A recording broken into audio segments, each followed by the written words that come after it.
오늘 앞두고 완벽한 새 사람으로 거듭나길 기다리고 있어 행복한 날을 보내고 있답니다.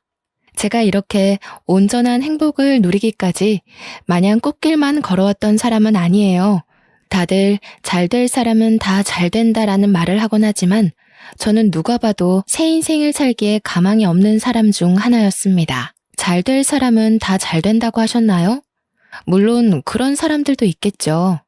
하지만 꼭 그런 사람들만 잘 되라는 법은 없더라고요. 제가 행복을 느낄 수 있었던 건 정말로 기적처럼 귀인을 만났기 때문입니다. 세상살이 이런 일도 있을 수 있다는 걸 많은 분들이 알았으면 좋겠다는 마음에 글을 쓰게 되었네요.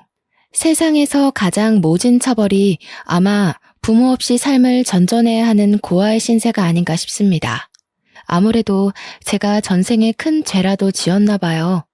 부모의 얼굴을 똑똑히 기억하는데도 불구하고 결국 고아라는 것이 한동안은 저를 굉장히 괴롭게 했습니다. 고아라는 서름은 누구한테 동정받는 것조차 어렵습니다. 오히려 이 사실이 다른 사람을 불편하게 만들기도 하죠.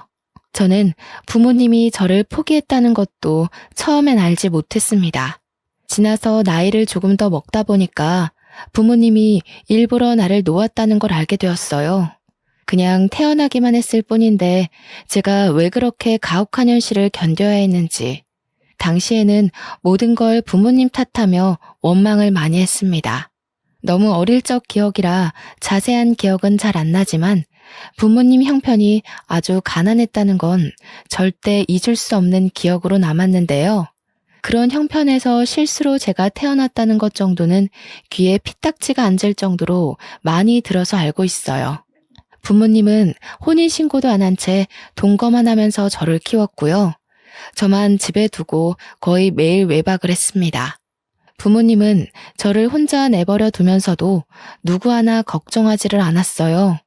엄마 아빠가 보고 싶었지만 태어날 때부터 이러한 환경에서 자랐기에 다 그렇게 사는 줄 알았습니다.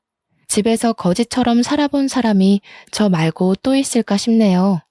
엄마 젖을 먹어야 하는 나이는 기억이 나질 않아서 어떻게 살았는지 전혀 모르겠고 적어도 제 기억이 닿는 데까지가 남들 유치원 가는 나이였는데요.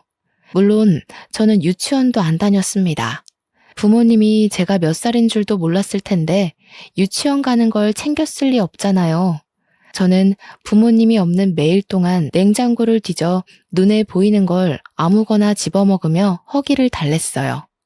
당시 저는 제가 뭘 먹는지도 모르고 마구잡이고 입에 넣기만 했던 것 같아요. 입에 넣고 배가 부르면 살 수는 있지 않습니까? 맛있어서 먹는 밥은 제게 사치였고 저는 그렇게 의식주를 해결했습니다. 부모님이 일주일에 한두 번만 귀가를 했으니 그동안엔 저 혼자 아무것도 안 하고 먹고 자기만 하면서 집벌레처럼 집을 지켰어요. 특히 부모님이 없을 때마다 한 번씩 모르는 아줌마가 찾아왔는데 어린 나이에는 그게 그렇게 무섭더라고요. 밖에서 나쁜 인사를 하며 문을 세게 두들기는 사람은 다름 아닌 집주인 아줌마였습니다. 어린 마음에 저는 부모님이 집에 없는 것보다 그 아줌마가 더 무서웠던 걸로 압니다. 아줌마는 늘 저희 부모님의 돈을 떼먹으러 왔는데요. 지나고 나서 생각해보면 그건 돈을 떼어먹는 게 아니라 부모님이 관리비랑 방세를 안 내니까 독촉을 하는 거였어요. 집주인 아줌마도 피해자 입장에서 애가 타는 마음에 그렇게 악마처럼 무섭게 행동하셨던 거죠. 그래도 부모님이 두세 달 월세를 한 번에 내더라도 내긴 냈어요. 관리비도 그런 식으로 몰아서 냈고요. 저한테 일절 부모 노릇을 안 했기에 아마 제가 묵고 있는 집이라도 유지하는 게 그나마 자기 자식을 위한 최대의 자비였지 않나 생각이 듭니다. 그리고 그 방이 남들 발길 안 닿는 곳이라서 집을 내놓는다고 해도 팔리지도 않는 집이었을 겁니다. 그래서 집주인 아줌마도 우리 부모님을 닥달하면서 계속 내버려 두지 않았나 싶네요. 저는 태어난 이후 집 앞 말고는 바깥을 나가본 적이 없었고 초등학교도 못 가서 그렇게 집에만 있었습니다.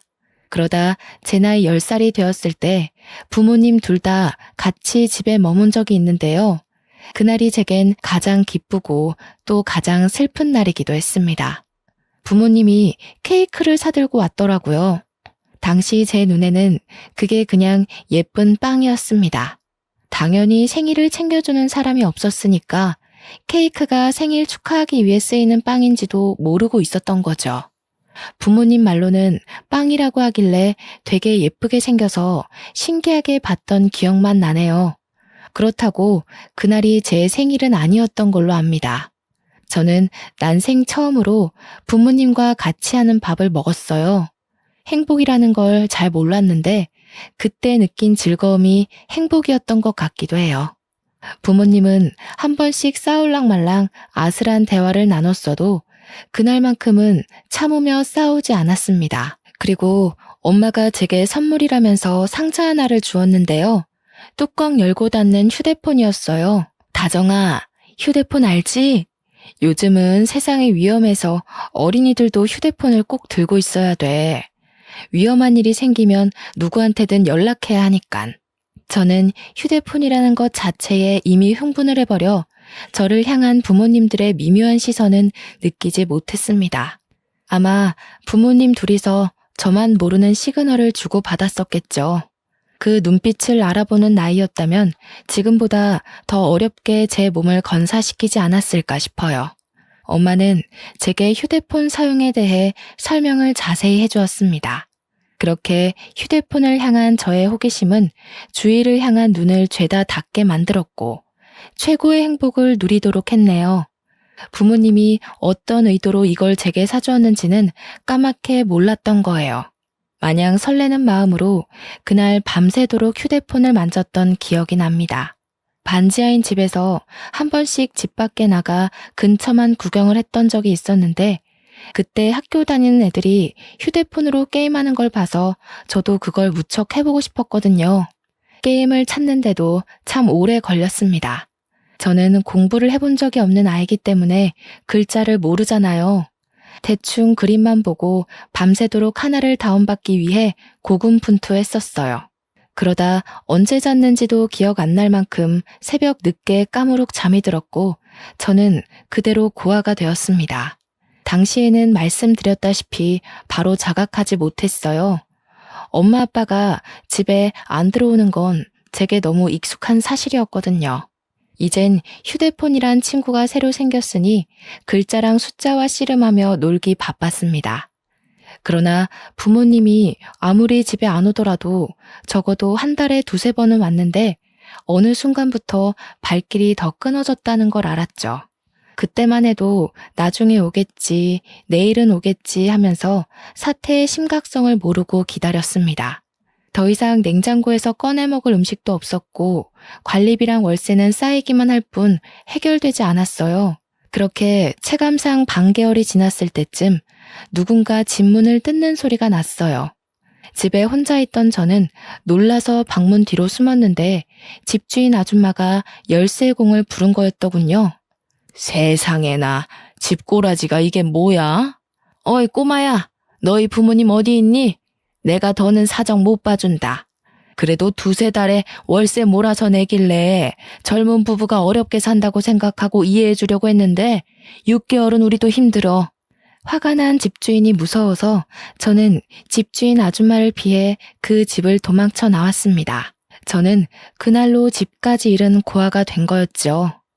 옷도 잠옷밖에 없어서 엄마 가디건 걸친 게 다였어요. 신발도 부모님이 사준 적 없으니까 그나마 발이 작았던 엄마 슬리퍼를 신고 나왔네요. 그렇게 날이 지도록 빈민가를 돌아다녔던 저는 밤냄새 솔솔 나는 생선구이 가게를 발견하고 말았습니다. 아침에 집을 나와 저녁까지 돌아다녔으니 배가 고플 만도 하잖아요. 한참 클 나이니까 소화도 빨랐을 테고. 저는 맛있는 냄새가 나는 그 유혹을 지나치지 못하고 그곳 주위를 서성거렸습니다. 사람들이 들락날락하는 걸 한참 동안 눈치만 보다가 가게 문 닫을 시간에 슬금슬금 들어갔어요. 어이구, 어쩐다니? 지금은 장사 끝났는데. 그런데 아가야, 설마 너 혼자 온 거니? 부모님은 어쩌고 이 추운 날씨에 그러고 왔어? 부모님 어디 있는지 몰라요. 근데 혹시 밥 비싸요? 이거 엄마가 비싼 거라고 했는데 먹을 거랑 바꾸면 안 될까요? 제가 너무 배고파서 그래요. 제가 그때 가게 아줌마한테 보여드린 건 휴대폰이었습니다. 엄마가 비싼 거니까 잃어버리면 안 된다고 했던 말을 기억해서 아줌마한테 돈 대신 주려고 했던 것 같아요. 그게 비싼 걸 쓸 리가 없을 텐데 말이죠. 아줌마는 두 손으로 그걸 내미는 저를 한참이나 바라보셨는데요.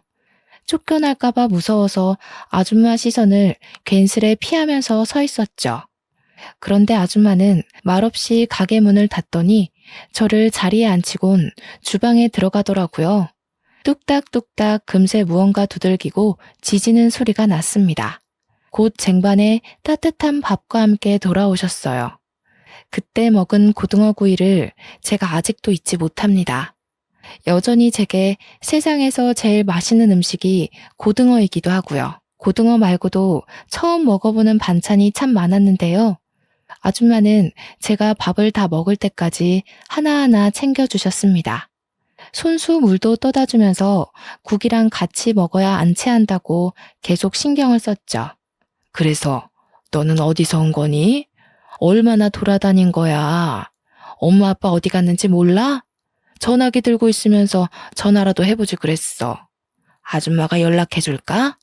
엄마, 아빠 전화번호 몰라요. 집에서 집주인 아줌마가 돈 내라고 무섭게 하는 바람에 도망쳐 나온 거예요. 나중에 다시 가보려고요. 저는 아줌마가 물어보는 질문에 하나같이 모른다고 대답하면서 제가 겪었던 일들을 말해주었습니다. 그러니 아줌마는 제가 처했던 상황을 단번에 눈치챘나 봐요. 저는 밥을 다 먹은 후 아줌마 손을 잡고서 경찰서로 갔습니다. 집에 데려다 주는 줄 알았는데 경찰서를 간 거라 좀 더 무서웠네요. 아줌마의 부탁으로 경찰은 저를 실종 신고하려고 제게 부모에 대해 물었지만 그때서야 저는 부모님 이름도 모른다는 걸 알게 되었어요.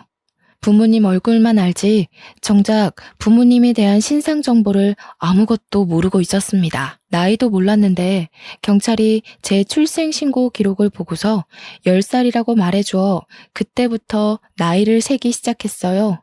결국 아무런 정보도 알지 못한 채 경찰은 제 이름과 나이 인상착의만 보고 저는 실종 미아 신고 접수를 했을 겁니다. 내내 제 곁을 지켜주고 있던 아줌마는 제가 글자도 모르고 숫자도 모르고 몸만 컸지 배움은 유치원 애들보다 못하다는 걸 알게 되었는데요. 일단 제 부모를 찾겠다는 신고 접수는 들어갔는데 그동안 저를 어디 둬야 하나 그 고민을 다 같이 했었어요. 경찰이 아동보호소를 알아봐 줬는데 그렇게 찾은 곳이 바로 보육원이었습니다. 일단 밤이 늦었기에 아줌마 뜻에 따라 저는 아줌마 집에 가서 하룻밤 신세를 지게 되었어요. 그러고 다음날 꿀맛 같은 아침밥을 먹고서 아줌마 손을 잡고 보육원을 갔죠. 그러나 보육원 분위기는 생각보다 삼엄했고 원장님의 말씨는 친절했으나 표정이 예사롭지 않다는 걸 아줌마가 느낀 것 같더라고요. 그날 보육원 두세 군데를 더 돌아다녔던 걸로 알아요. 아줌마가 저를 맡겨둘 만큼 멀쩡한 보육원을 발견하지 못했기 때문이라는 걸 나중에 알았습니다. 지금 이 글을 쓰면서도 아줌마가 참 좋은 분이라는 걸 새삼 다시 느끼고 있네요. 그렇게 아줌마는 마음에 드는 보육원을 찾지 못해서 뺑뺑 돌기만 하다가 또 밤이 왔습니다. 아줌마와 하룻밤을 더 보내게 되었는데 저는 당시 다른 건 몰랐고 그저 고등어를 또 먹게 되었다는 사실에 기쁘기만 했어요. 그리고 그날 밤 집에 돌아오는 길에 아줌마가 사줬던 새 내복을 입고서 아줌마 옆자리에 누웠는데요. 아줌마가 제게 정말 고마운 제안을 하는 거 아니겠습니까? 이름이 다정이라고 했지? 다정아, 너만 괜찮다면 아줌마랑 같이 지낼래? 아줌마도 평생 혼자 살아왔거든. 이참에 우리 한번 친구가 되어볼까? 아줌마랑 친구하면서 지내다가 부모님한테 연락이 오면 그때 돌아가면 되잖아. 친구요?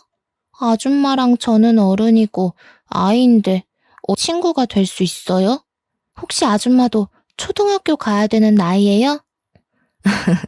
그런 건 아니고, 친구라는 건 서로 친구하고 싶은 마음만 있으면 얼마든지 친구할 수 있는 거야. 아줌마도 다정이가 좋고, 다정이도 아줌마를 좋아해주면 가능하지. 그럼 나 계속 그 물고기 먹을 수 있어요? 고등어? 아줌마랑 친구하면 고등어 계속 먹는 거예요? 그러면 저 아줌마랑 친구할래요. 한참 어른과 어린 제가 친구를 한다는 게 당시에는 이해하기 어려웠지만 저는 그때 고등어를 또 먹을 수 있다는 생각 덕에 좋아라 했던 걸로 기억합니다. 그렇게 저는 아줌마 일을 도와가며 고등어도 매일 먹으면서 밥 부족하지 않게 잘 먹고 잘 자랐죠. 아줌마가 자비를 써서 제 학교까지 보내주었는데요. 제가 초등학교 입학 당시 너무 늦은 나이기도 했고 또 유치원 수준도 못 미칠 만큼 배운 게 없어서 결국 특별반 수업을 들어갔습니다. 장애인 친구들이 수업받는 곳이었는데 저 또한 인지 능력이 낮아서 수업 진도가 잘 맞았던 걸로 기억해요. 특별반 친구들은 저보다 어린애도 있었고 한두 살 많은 언니 오빠들도 있었는데요. 학교 다니는 게 그렇게 재미있는 건 줄 몰랐어요. 공부도 친구들과 노는 것도 또 급식 먹는 것도 제겐 하나같이 놀이나 다름없었을 만큼 즐거움을 얻었습니다. 집에 오면 아줌마가 제 공부와 숙제를 봐주기도 했어요. 아줌마가 저에게 가르쳐 줄 수 있는 지식까지는 계속 과외 선생님처럼 알려주고 가르쳐 주었습니다. 공부에 재미를 붙인 저는 정말 무섭게 배움을 습득했고 그렇게 중학교, 고등학교까지 아줌마의 뒷바라지를 받으며 다녔어요. 그때까지도 제 친부모에 대해서 경찰에선 연락조차 없었네요. 부모님을 만난 적도 없었다는 거예요. 하지만 상관이 없었습니다. 오히려 부모님이 절 찾는다면 그게 서운할 것 같았어요. 아줌마와 지내는 하루하루가 너무 재밌었거든요. 이전에 부모님 울타리 안에서 살았던 기억이 생생하게 남아 있었는데 그 지난날과 당시가 비교되면서 아줌마 곁을 벗어나고 싶지가 않았거든요. 아줌마가 가끔은 부모님 언급을 하면서 보고 싶지 않냐고 묻기도 했는데 저는 오히려 아줌마한테 부모님 얘기하지 말라고 툴툴거렸네요. 그때가 행복하지 않았다는 걸 제 몸이 본능적으로 기억하고 있는 거겠죠. 살다 보니까 아줌마는 왜 지금까지 혼자 살고 있는지 궁금할 때가 있었습니다. 한날은 같이 밥을 먹다가 질문을 참지 못하고 물어본 적 있었어요. 이 아줌마도 결혼할 뻔한 아저씨가 하나 있었지. 그런데 아저씨 집안이 아줌마를 너무 싫다고 해서 어쩔 수 없이 헤어졌어. 그 아저씨 말고는 마음에 드는 남자가 없었으니까 지금껏 혼자겠지? 아줌마 완전 순정파였네요. 젊을 때 만난 인연이면 되게 오래된 기억인데 그 아저씨 얼굴이 아직도 기억나요? 나는 내 부모 얼굴도 거의 다 까먹어버렸는데. 그럼 기억이 나지. 많이 좋아했었으니까. 이렇게 한 사람 오래 좋아하는 것도 참 할 짓이 못 돼. 차라리 여기저기 아무 남자나 만날 수 있는 그런 사람이라면 좋겠다, 나도. 네, 아줌마는 그런 거 안 어울려요. 그리고 그렇게 예쁜 사람들이 어디 좋은 사람인 줄 알아요? 여기저기 찔러보는 사람 치고 정직하고 올곧은 사람 없다는 것에 제 인생을 걸게요. 아줌마와 저는 아줌마가 처음 제안을 했던 것처럼 정말 친구로서 참 돈독한 사이가 되어갔습니다. 이건 가족을 넘어서 친구라고 정해야 하는 게 아줌마와 제 사이를 더 잘 설명할 길이라 확신합니다.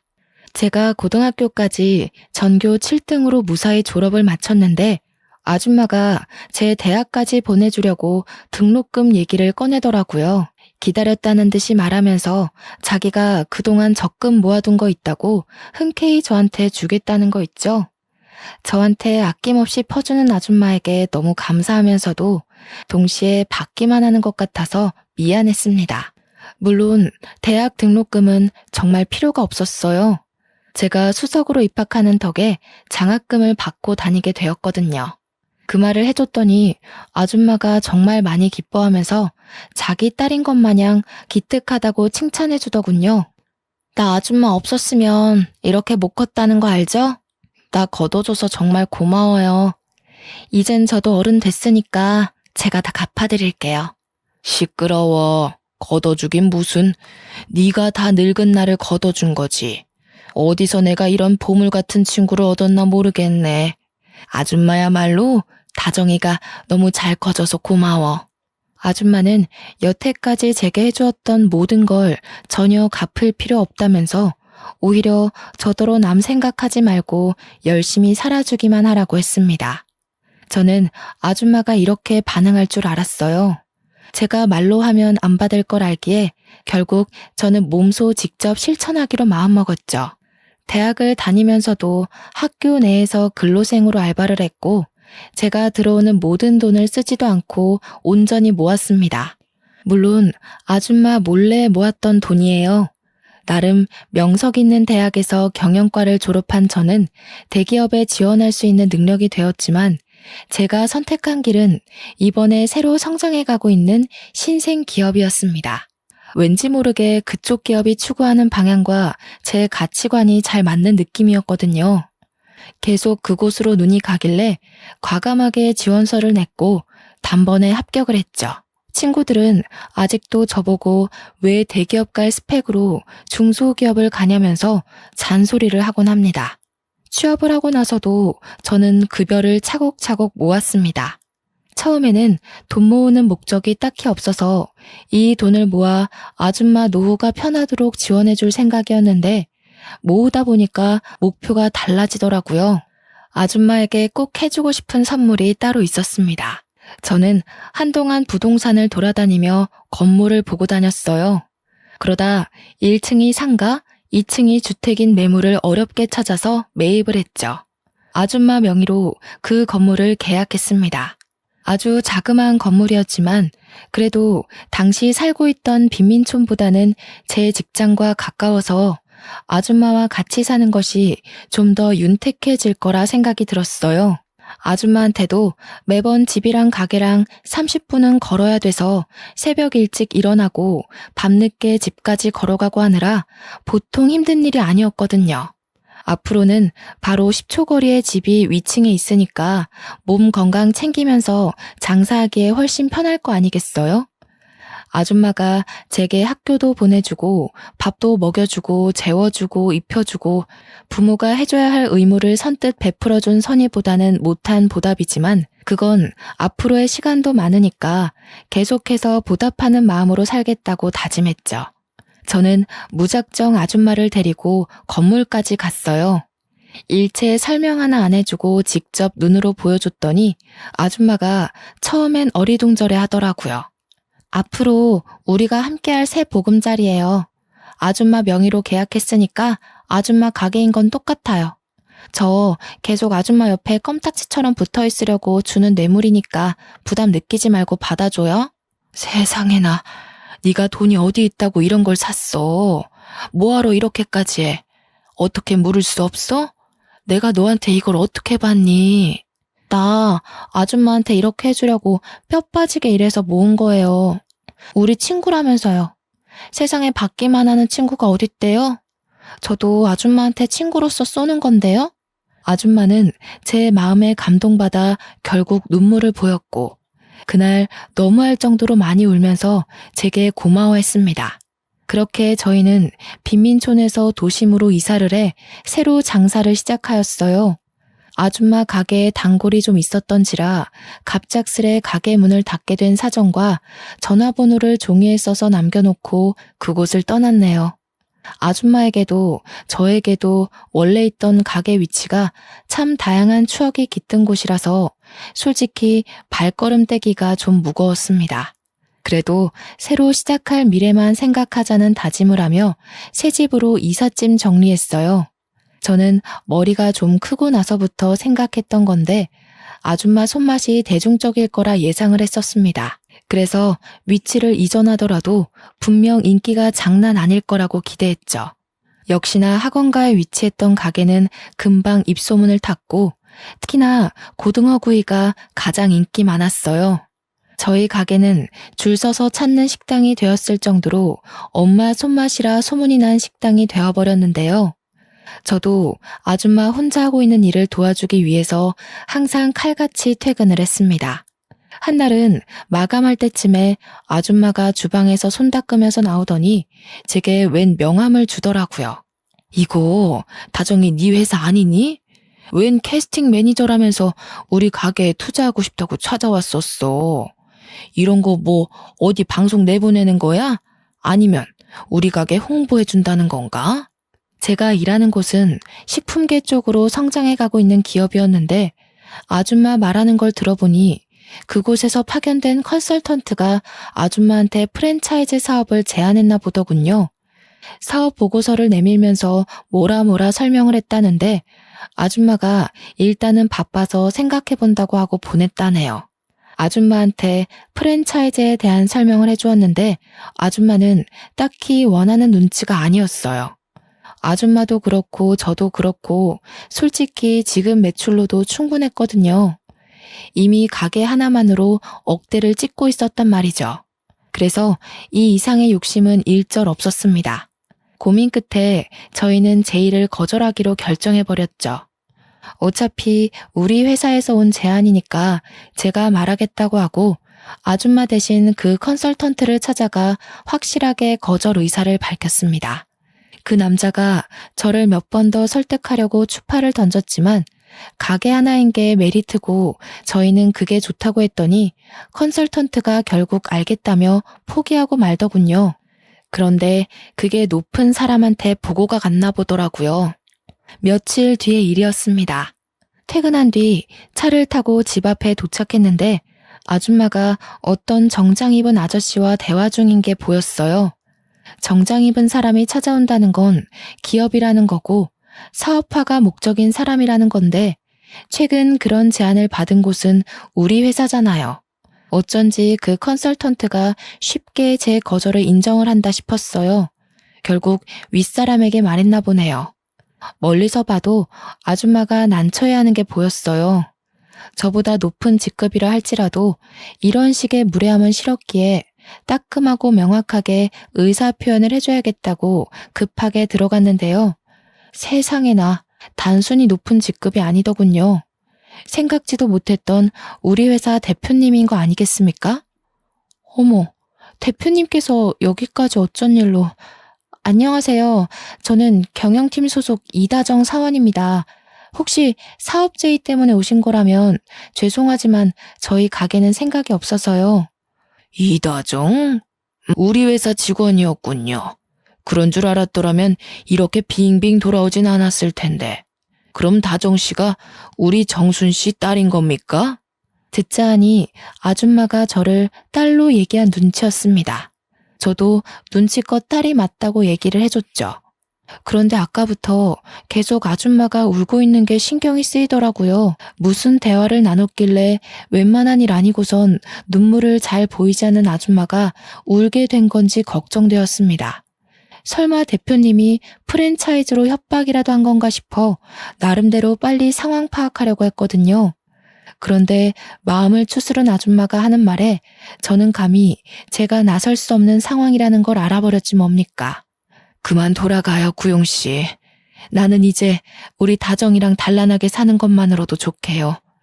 결혼 욕심은 진작에 다 털어버렸어요. 내 옆에는 우리 다정이만 있어주면 돼요. 알고 보니 프랜차이즈 문제가 아니었더군요. 우리 회사 대표님이 아줌마와 결혼할 뻔했다가 파토난 그 아저씨라는 거 아니겠어요? 그 사실을 눈치채고 나서부턴 무슨 반응을 보여야 할지 몰라서 벙어리처럼 서 있기만 했습니다. 가만히 듣고 있으니까 어느 정도 당시의 분위기가 파악되더라고요. 대표님이 여길 찾아온 건 프랜차이즈 때문이 맞으나 제가 나타나기 전까지 하고 있던 대화는 아줌마와의 재결합이었던 겁니다. 아줌마는 대표님의 결혼 제안을 거절하고 있는 상황이었던 거예요. 아줌마가 계속 대표님더러 가라고 밀고 보채니까 이젠 대표님이 저한테 부탁하기 시작하는데 이제 막 상황 파악한 저야말로 얼마나 난감했는 줄 아십니까? 다정 씨라고 했지요. 제가 우리 정순 씨 이대로 또 못 놓쳐서 그래요. 이젠 반대할 어른들도 없고 제가 정말 잘해줄 수 있는데 정순 씨가 다정 씨랑 있는 게 행복하다고 저를 거들떠도 안 보내요. 다정 씨가 어떻게 설득 좀 해주면 안 될까요? 내가 정말 크게 보상할게요. 저희 대표님은 원래부터 선한 아저씨라고 회사에서 소문이 자자한 사람이에요. 직원들 복지에 무엇보다 크게 신경 쓰는 사장이라고 젊은 세대로부터 입소문 제대로 타기 시작한 기업이거든요. 그렇게 많은 사람들의 존경받고 가진 것 많은 대단한 사람이 아줌마와 마찬가지로 한 사람을 잊지 못해 저한테 부탁을 하고 있는데 그 모습이 얼마나 절절하던지. 새삼 둘이서 젊은 시절 얼마만큼 서로를 좋아했는지 간접적으로 느껴지는 듯 했습니다. 사실 아줌마 또한 대표님을 못 잊고 있다는 것 제가 제일 잘 알고 있지 않습니까? 핑계로 대표님과의 인연을 끊어내려고 하는 듯한데 저는 그게 아줌마의 진심이 아니라는 걸 진작 눈치챘어요. 그냥 다가갈 용기가 없어서 매번 물러나기만 했던 마음이라서 저렇게 도망만 치려고 한다는 걸 충분히 알 수 있었다는 거죠. 그래서 제가 어찌했겠습니까? 일단 대표님을 먼저 설득해서 집으로 보낸 뒤에 며칠간 아줌마를 나무라며 강하게 설득을 했습니다. 됐다니깐 그러네. 다 늙은 마당에 무슨 부귀영화를 누리겠다고 결혼을 해. 나는 말했다시피 지금 너랑 둘이 이렇게 지내는 게 훨씬 좋아. 남자고 뭐고 다 필요 없어. 아줌마가 뭘 모르네. 서로 좋아해서 결혼까지 가는 거 생각보다 힘든 일이야. 결혼이 그렇게 쓸모없는 거면 나도 결혼하지 마? 나도 아줌마랑 둘이 사는 게 좋은데 우리 둘 다 결혼하지 말고 평생 친구만 할까? 너는 나랑 다르지. 너는 한참 젊잖아. 젊을 땐 일부러 나쁜 사랑도 해보고 하는 거야. 나는 이미 끝났어. 얼마 남지 않은 세월 그냥 조용히 있다가 가는 게 소원이야.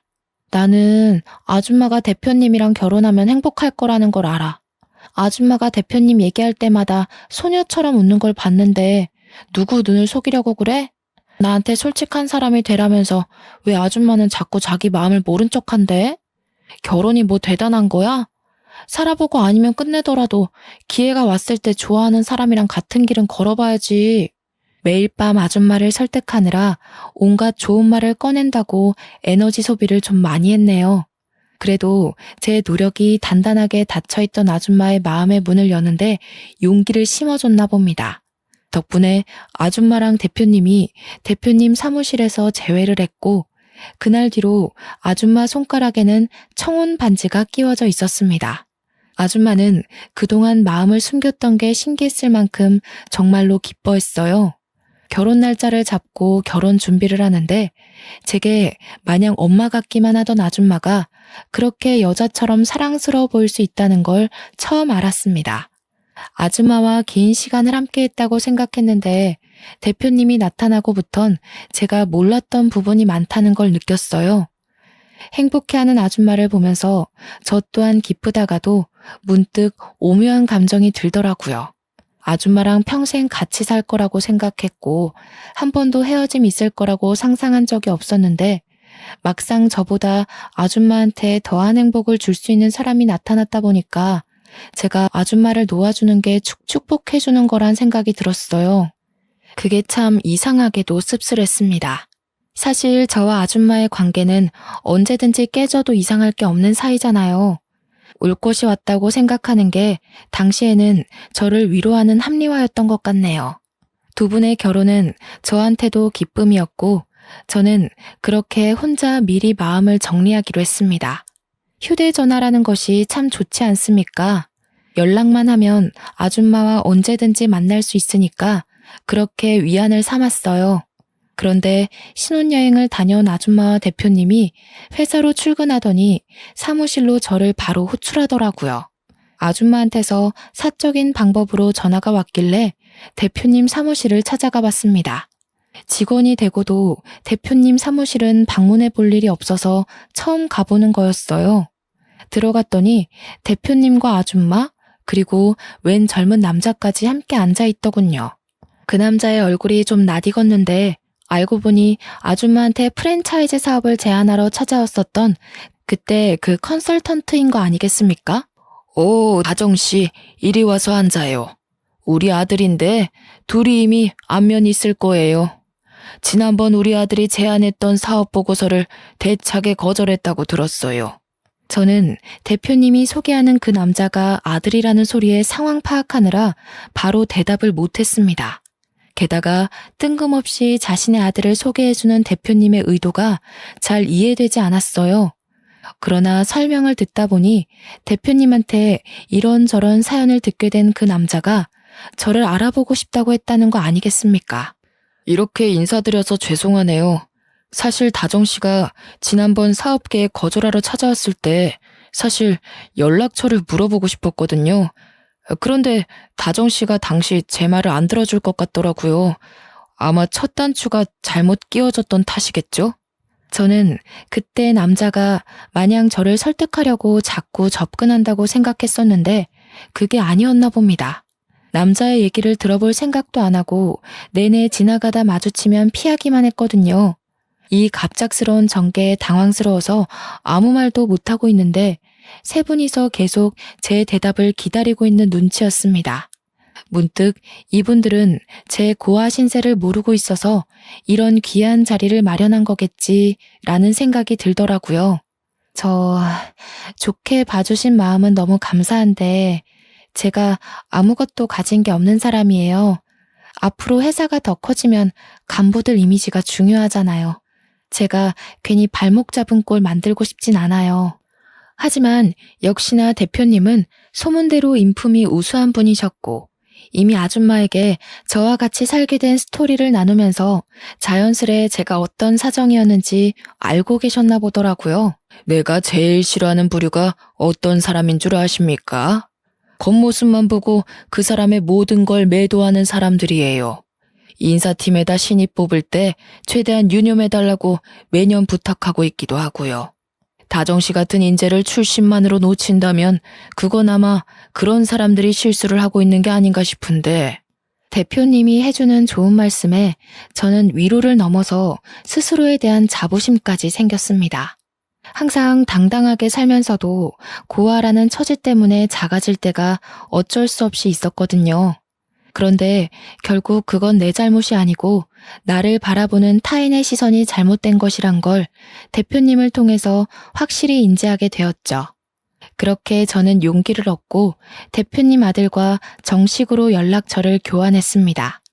그 남자와 개인적으로 만나면서 마음을 키워가는데 대표님을 닮았는지 아들 되는 사람도 무척 너그럽더라고요. 생각하는 폭과 아량도 넓었습니다. 그렇게 이어져 온 인연이 얼떨결에 결혼까지 가게 된 겁니다.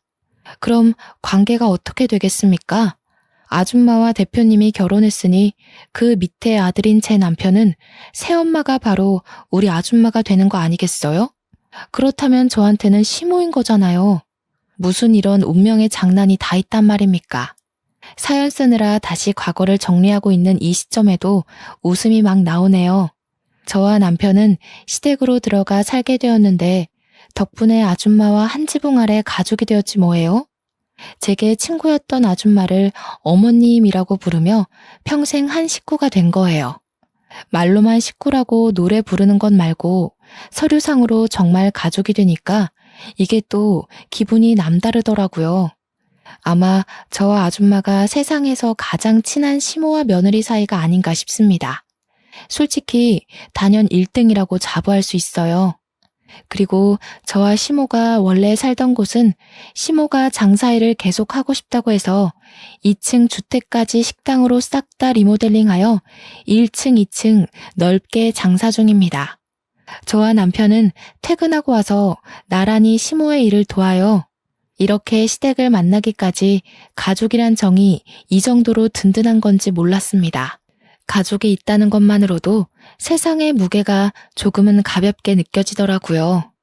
유년 시절을 어렵게 보낸 제가 감히 이런 귀한 가족을 다시 얻게 되리라 기대조차 하지 못했거든요. 고아라는 운명을 받았으니 제게 주어지는 많은 차별과 시선은 어쩔 수 없는 숙명이라고 여기며 살려고 했는데 참 인생살이 신기하지 않습니까? 행복이라는 건 노력으로도 가능하고 기적처럼 찾아올 수도 있는 거고 공짜로 던져질 수도 있는 것이란 걸 깨달았어요. 또 누구한테나 조건 없이 들이닥칠 수 있다는 것도 알게 되었고요. 참, 이건 나중에 들어서 알게 된 사실인데 저의 친부모가 여태 연락이 없었던 이유를 최근에 전화온 경찰한테 들었어요. 사실 친부모는 도박에 중독이 된 사람들이더라고요. 돈이 없으니 여기저기 꿔간 돈을 갚지도 않고 도박에 탕진하고 피해자들한테 신고를 왕창 받는 바람에 징역살이 중이라는 겁니다. 그동안 수십 번 신분 세탁을 하면서 여러 사람에게 사기치고 다녔대요. 법적으로 빠져나갈 구멍이 없어서 한 5년 동안은 징역살이 확정이라고 하네요. 생각지도 못한 친부모의 존재를 얼떨결에 듣게 되었지만 제 마음이 이미 친부모한테서 떠나버린 탓에 그리 큰 타격은 아니었습니다. 다만 혹시라도 친부모 꼬리표를 떼지 못한 그들이 제 앞길에 나타나는 일이 생길까봐 그건 좀 두렵네요. 만약 나중에 제가 더 성공하고 나서 핏줄 연연하며 키워준 값 내놓으라고 찾아온다면 그 때문에 우리 가족한테 피해가 간다면 죽을 때까지 용서 안 하고 복수를 해줄 겁니다. 제 인생 여기까지 오는데 너무 아슬아슬하고 기구했는데요. 사람은 조건 없이 누구나 행복할 기회가 있다는 걸 알게 해준 시댁이 정말 감사할 따름입니다. 누가 뭐래도 제 인생의 가장 큰 은인이고 잊지 못할 사람은 당연히 시모이지 않습니까? 저는 아직도 시모에게 못다 갚은 은혜를 보답하는 중이고 여전히 예전처럼 엄마 딸로 지내고 있답니다. 그리고 다음 달이면 저와 남편이 정식으로 부부가 되는 날이에요. 시부가 정말 예쁜 식장을 큰돈 들여서 대여해 주셨습니다. 야외는 아닌데 야외처럼 하늘이 활짝 보이는 식장이었어요. 그 식장을 보러 가서 남편과 장난삼아 단상까지 걸어가는데 문득 많은 생각이 들더라고요. 정말 많이 외로웠고 아팠을 어린 시절 저에게 고생했다고 버텨줘서 고맙다고 수없이 말을 했습니다. 다음 달에 올 결혼식은 저에게 큰 기억으로 남을 것 같아요. 생일도 한번 챙겨본 적 없던 제가 태어나서 처음으로 사람들에게 가장 큰 축복을 받는 날일 거잖아요. 상상만 해도 심장이 두근거리고 긴장이 되는 거 있죠? 단언컨대 그날 화장 지워지도록 눈물을 흘리지 않을까 싶습니다. 저더러 태어나줘서 고맙다고 얘기하는 남편이랑 시댁 식구와 이대로 영원히 행복했으면 좋겠어요. 저는 인생의 비탈길을 좀 빨리 걸었다고 생각하렵니다. 앞으론 평평한 아스팔트 길을 부드럽게 달릴 기대만 하면서 이 글을 마무리하겠습니다. 긴 글 감상해 주셔서 너무 감사드리고 늘 행복하시길 바래요.